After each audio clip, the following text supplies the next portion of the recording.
What's up mga idol? Fajardo, out na sa Game 1 semis kontra sa Ginebra. Pero bago mo sana ipagpatuloy ang panonood mo, ay huwag mong kalimutan na mag-subscribe bilang suporta sa aking YouTube channel. Maraming salamat idol. Isingit lang sandali natin ang balita tungkol kay Calvin Abueva, dahil matunog talaga ang mga usap-usapan ngayon, na posibleng ito na daw ang huling beses na makikita natin si Abueva na suot ang Magnolia Hotshots uniform. Magre-request na nga daw ito ng trade para malipat sa ibang team. May mga nagsasabi kasi na hindi na daw siya masaya sa Magnolia, at gusto naman niyang subukan pumunta sa ibang team. Hindi na nakakagulat ito dahil hindi maganda ang ending nila. Sa tingin ko naman, kahit medyo may edad na si Abueva, madami pa din ang mga teams na siguradong pag-aagawan siya.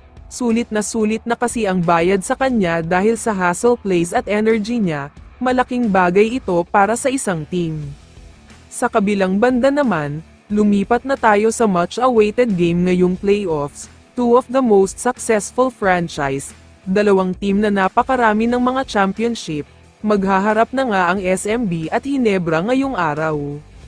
Pero sa pagkakataong ito, mukhang magkakaroon ng disadvantage ang SMB, dahil may mga balita na sinasabing doubtful o hindi makakapaglaro si Fajardo sa Game 1, dahil pagod na pagod daw ang katawan niya.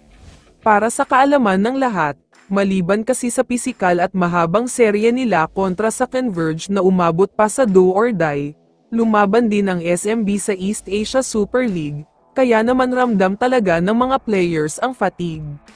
Kung maglalaro man si Fajardo sa Game 1 ay very limited lang daw talaga ang playing time niya, pero mas malaki pa din ang chance na ipapahinga muna siya, baka kasi biglang magkakaroon siya ng injury sa sobrang bigat ng schedule.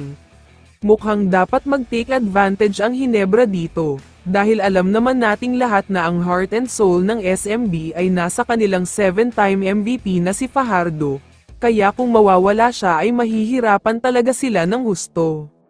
Sa tingin ko naman, makukuha ng Ginebra ang unang laban, dahil maliban sa sobrang mahaba ang pahinga nila, nakapag-isip na din ng game plan si Coach Team, lalo na't nakasubaybay siya sa serye ng SMB at Converge.